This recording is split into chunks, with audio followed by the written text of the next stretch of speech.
Hello, it's wonderful to have all of you back in the studio with us. Today we will be looking at the subject of fatalism, superstition and blind faith. Hello and welcome, Sister Denise. Hello, thank you. So this subject is a thorny issue in the side of many, because whether people want to acknowledge it or not, we all have our personal gripes and beliefs that may not make sense to anyone else, but we feel it and we believe it and we act accordingly. So let's take them one by one. How would you define superstition? Before we even get into the individual words, overall, the background of fatalism, superstition and blind faith is this concept of destiny. And we're looking at this sort of interplay between the laws of karma, which we have been talking about deeply to understand them and operate in the context of them. But destiny is a different energy altogether. A lot of people feel viscerally that there is such a thing as destiny. In the Western world they use the word providence. People believe that it's just there, it's fixed, and there's nothing you can do about it, regardless of the laws of karma. And this is why people become fatalist or superstitious, because destiny, it's like it's already written, nothing you can do. And so this is also why people give up. They say it's destined, can't do anything. And so in response to your request to define superstition, in the context of destiny, people read magically signs and they say this sign means something because it's destined. You know, the background of it is destiny. It's rather like astrology. Astrology is to be able to read the meaning in the configuration of the stars, and they say this influence is there and that influence is there and so on. But behind it all, you know, the stars move in fixed positions over a 28,000 year cycle, and a human being can't do anything about where the stars are going. And so they feel the stars are dictating our life. So we don't have any power. With the law of karma, it's in your hands. You have the power to choose what you will do. And if you understand the law of karma well, you will choose wisely. But in the face of destiny, your primitive reaction is to try to acquire control through this superstitious mentality. And it's very much to do with magical thinking. That such and such a thing means such and such another thing, and there's no connection between the two. So you see a black cat passing by, you say, that's bad luck. In Indian mythology, they say Krishna looked at the moon on the 4th day of its cycle, and because of that, he had bad luck. You know, you can't make a connection between this. So there's complete lack of logic. It's also connected with another much deeper idea, very, very deep idea. And that's connected with this concept of Kairos Time, which is a Greek concept.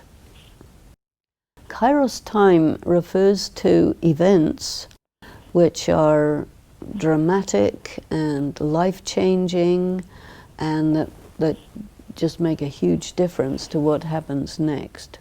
When something of great importance is about to happen in the wheel of time, which is itself destined, there are signs of it beforehand, because you may need to adjust yourself in front of such huge changes.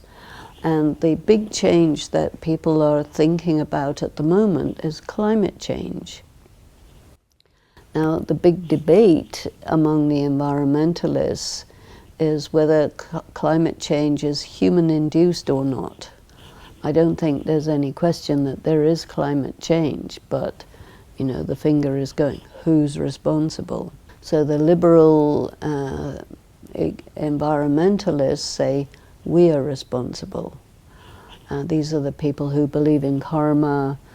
We messed up the oceans, we burnt the Amazon, we polluted the rivers, we are responsible. But it's also destined. So whether human beings did anything or not is going to happen anyway. And so the signs of it are what create the superstition.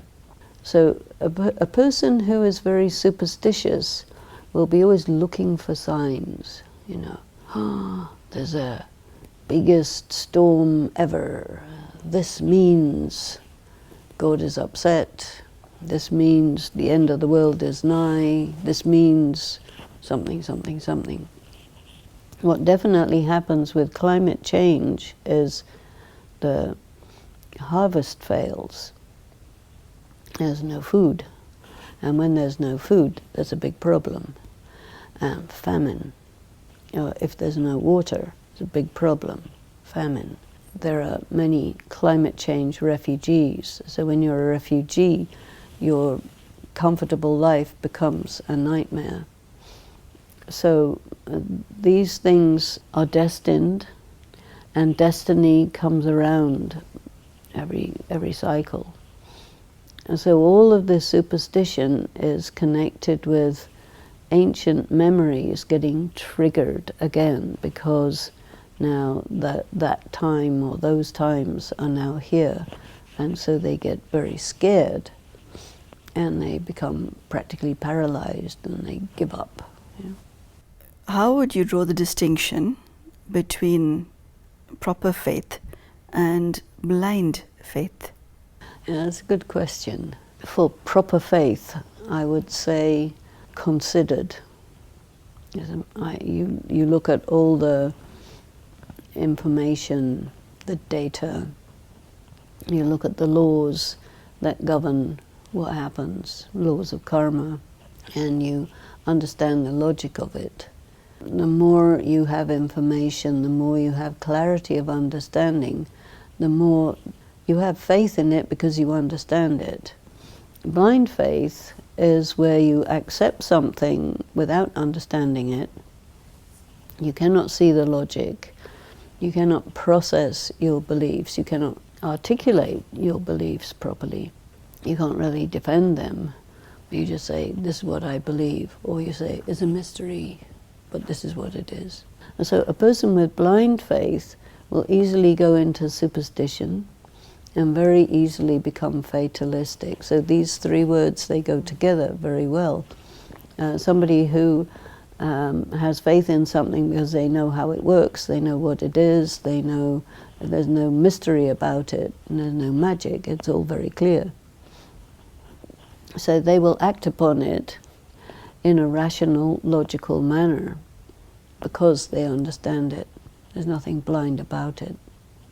How does an individual become fatalistic?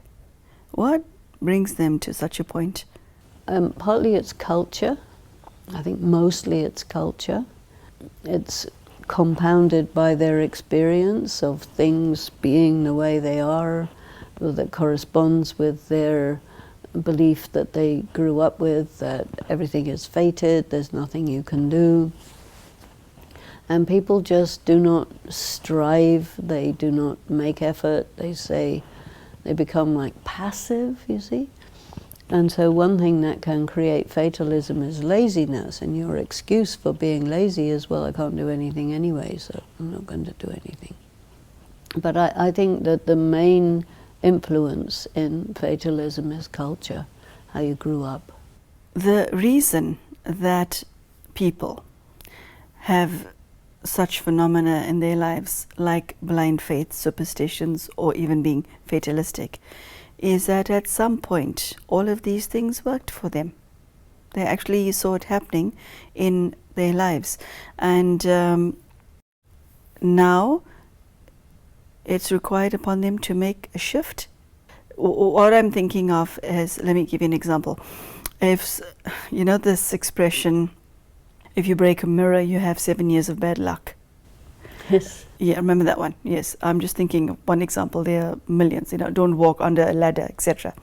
Now, a certain individual had broken a mirror, had walked under a ladder, and, all hell broke loose. So they make a link, albeit a wrong one. And so that's how they came to this conclusion. So what I'm saying is that life has sometimes provided evidence of one pinch of salt in a sack full of flour as far as their beliefs are concerned, and that is why we cling on to them. And Sister Denise, we cling on to these things because we do not have anything else. No, I don't think so.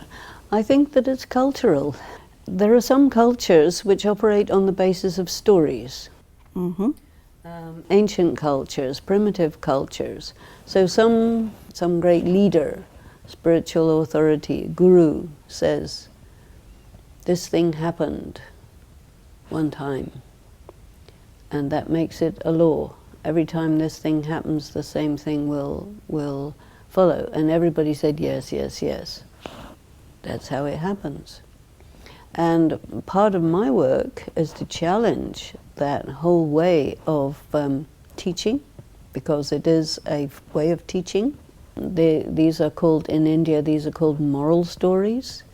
In Europe, you had fables and all of this, which is how children were taught how life is. And they are, very young children, very gullible. And so whatever the adults say, they are going to assume that it's true. In Christianity, so much is taught by way of parables.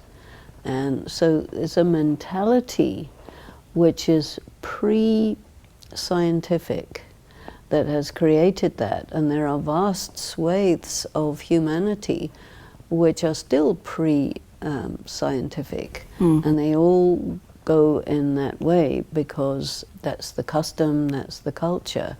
And then when science came in with Galileo, this huge conflict between science and religion began, because religion is the purview of blind faith, superstition, fatalism, and moral stories. And this is how they teach people, and they don't expect people to be logical or coherent or rational. And they don't want them to be, because otherwise they won't follow the religion. Whereas science is a different type of religion, a different type of thinking, where you say if it cannot be measured, it doesn't exist. It has to be rational, logical, coherent, otherwise it's not valid. And so you have these two different modalities which are in conflict. And currently, the scientific approach is the dominant one. And the problem with that, which many people are complaining about, is that because science is non-ethical and non-moral, the religious people have said that it is going to destroy the goodness of people. Or they will say, they will point to different scientific things and say, this is the reason why there is an increase of crime, because people have set aside the religion. Now, what I feel is important is that religion has definitely lost power because the purity is no longer there. It's very compromised by people's spiritual depletedness and inability to practice their religion. It's practically impossible to practice your religion properly because of the way it's set out. And then the scientific people they operate on a pleasure-pain principle, that if it feels good, it must be good, and not necessarily so. So you have a third energy that's coming in at this time, which I believe is connected with this very active condition of God during this period of time of change, where knowledge of the laws of karma is very clearly stated, where understanding of the difference between choice, destiny, and karma is clear. This is why we're having this program, is to look at this new information that's coming in and that's making science and religion clearly insufficient as an explanation of what's going on in the world. You speak of soul consciousness a lot. How do you get to believe that you're a soul when you can't see it? So in this discussion of blind faith, tell me on what is your faith based? Well, I would not use the word faith. What would you use? I would use perception. Do you perceive yourself to be a soul? If I didn't, I wouldn't think that I am. What is your definition of perception? You have sense perception, visual perception, so if your eyes are working properly, you will see things that are visible. If your ears are working properly, you'll hear. If your nose is working properly, you'll smell. If your sense of touch is right, you can tell temperature, texture, all sorts of things through touch. And if your tongue is working well, you can taste. There is something called the sixth sense, which is much more refined. Sometimes people call it intuition. The way I understand it is the mind is directly perceiving things that are non-physical phenomenon. So just because something is non-physical and intangible to the five senses, it doesn't mean that it cannot be perceived by the mind. And when you're in a spiritual practice, you activate this sense. So, for example, you may be given the details, what exactly is a soul, and then you can check it against your internal criteria. You can see whether it is internally coherent, whether there are self-contradictions, and things like this. So then you apply your perception to what you know, and you find that yes, you can perceive it, and that you activate that capacity. And then it's not a matter of faith or blind faith or anything, it's just part of life, normal. You know, just like you cannot see in the air that there are radio waves, but you can use instruments to detect them. So this is rather like an instrument which will detect things that your five senses cannot detect. But just because it's not physical doesn't mean it's not there. The problem with blind faith is there's no way they can have any consistency about detecting it. So it becomes like a hysterical relationship with intangible and illogical realities that they believe in.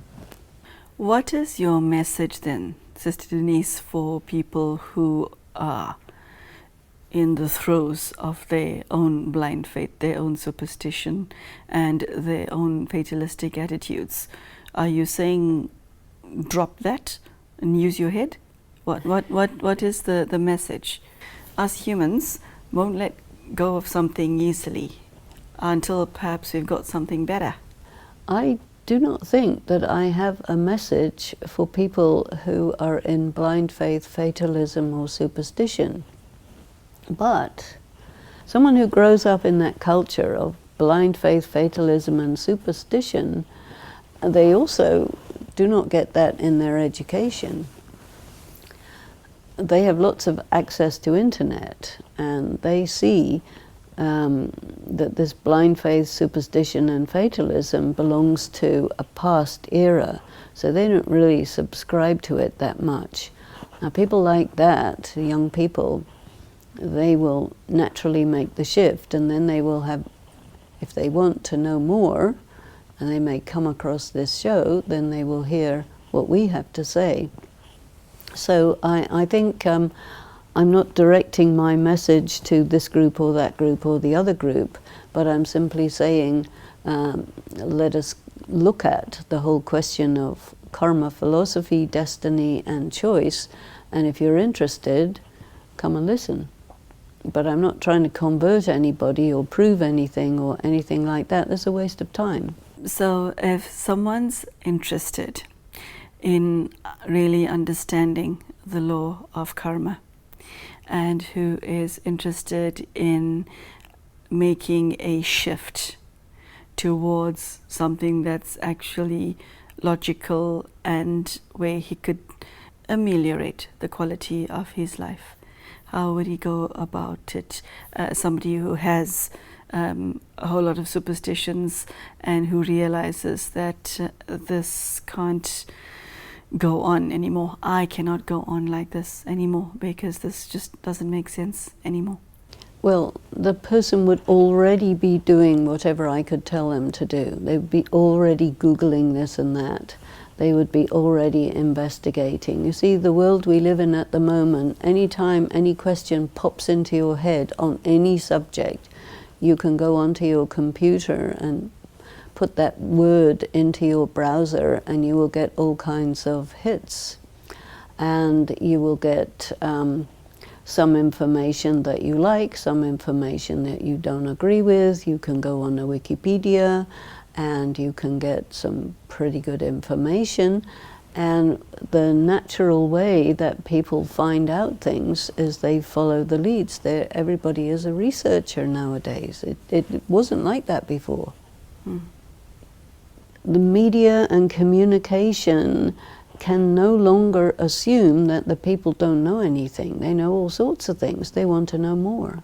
Information is overload. It's everywhere. You need to be able to discern what to go for, what not to go for. And there's every imaginable recipe for everything, you know, and answer to every question. And some of the answers are totally off the wall. And so you need to research and check and develop these abilities within yourself and go for the things that correspond to your criteria for whether something is credible or not. As far as faith is concerned, I think no human being wants to believe that their faith is based on something that's not real. Can one make the shift from blind faith to seeing reality as it is? Well, as soon as you have a doubt, you know, doubt is a seed. And if what you're believing, you think, nah, this doesn't fit, it's not right, you know, the seeds of doubt will destroy that belief system.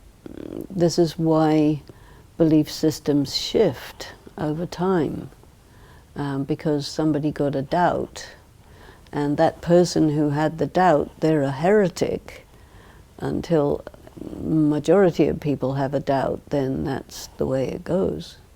So human ideas do develop, they do evolve, and they evolve through doubt in what everybody else believes.